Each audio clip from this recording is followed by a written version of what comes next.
دوای بەردەوامبوونی بۆ ماوەی 2 مانگ خولی فوتساڵی شەهید ئامانج ئەحمەد محەممەد یاریزانی جوانەمەرگی سنووری گەرمیان کۆتایی هات لە خولەکەدا 48 تیپی سنووری قەزاکانی کفری و کەلار و ناحەکانی ڕزگاری و سەرقەڵاو گوندەکانی سنوورەکە بەشداریان کردبوو.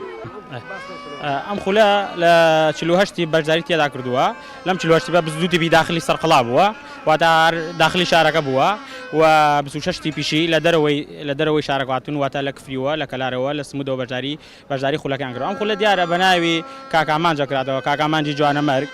ئێمە وەکو تیبی شاڵا و سەرقەڵا توانیمان لە کۆی 48 یا فەریق بگەنە یاری کۆتایی و هیوادارم سەرکەوتن بەدەستبێنین و هیوادارم لایەنە پەیوەندیدارەکان گرنگیی زۆر بەم جۆرە خولانە بدەن چونکە یاریزانەکان زۆر یاریزان دەرفەت یاریکردن نیە بەڵام بەهۆی ئەم خولانەوە چەند یاریەک بەردەوام لەسەرێککە. هەردوو تیپی شاڵاوی سەرقەڵاو مەتین لە گوندی وەلیهەیەر گەیشتنە یاری کۆتایی خولەکە کە بە ئامادەبوونی ژمارەیەکی زۆری هاندەرانی سنوورەکە بەڕێوەچوو. تایدا تیپی شاڵاوی سەرقەڵا توانیان بە گۆڵێکی بێبەرامبەر لە تیپی مەتینی گوندی وەلیهەیەر ببنەوە و نازناوی خولەکە بەدەست بهێنن. لێرەوە زۆر سپاسیان ئەگەین ئەرک و ماندووبوونیان ئەمە زیاتر لە 50 ڕۆژە خەریکی ئەم خولەن لە مانگی ڕەمەزانی پیرۆزە تاکوی ساکە.